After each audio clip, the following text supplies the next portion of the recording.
हे कुंती नंदन, मित्र और मित्र, पिता और पुत्र, भगवान और भक्त के बीच क्षमा का तो स्थान ही नहीं है। इन संबंधों का आधार है स्नेह, श्रद्धा और भक्ति।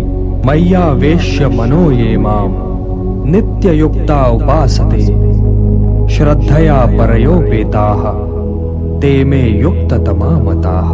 जो मेरा भक्त है, जो मुझी में ध्यान भी लगाता है और मन भी, जो सदैव मुझी में लीन रहता है और जो पूरी श्रद्धा के साथ मेरी उपासना करता है, वही उत्तम योगी है। इसलिए हे पार्थ, मेरी भक्ति श्रेष्ठ है। जो भक्त हैं वे ही संसार में नहीं उलझते, क्योंकि हे पार्थ, ऊर्ध्वमूलम अधशाखम अश्वत्थम प्राहुरव्ययम छंदांसि यस्य पर्णानि यस्तम वेद सवेदविद। हे पार्थ, ये संसार तो मानो पीपल का वृक्ष है, जिसकी जड़ें ऊपर की ओर हैं और शाखाएं नीचे की ओर। वेद इसी वृक्ष के पत्ते हैं। जो ये जानता है वो ये समझो पार्थ कि वेदों का अर्थ भी जानता है।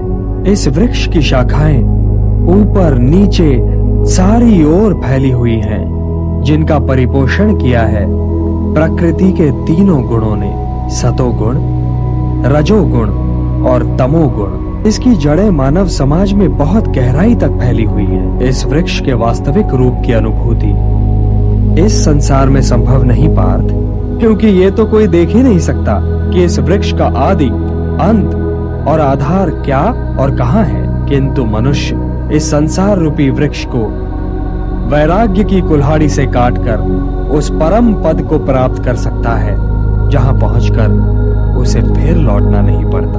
और हे पार्थ, वैराग्य निहित स्वार्थ के त्याग का नाम है। इसलिए सोचना हो तो केवल मेरे विषय में सोचो, पूजना हो तो केवल मुझे पूजो, अपने आप को मुझे अर्पण कर दो सर्वश्रेष्ठ।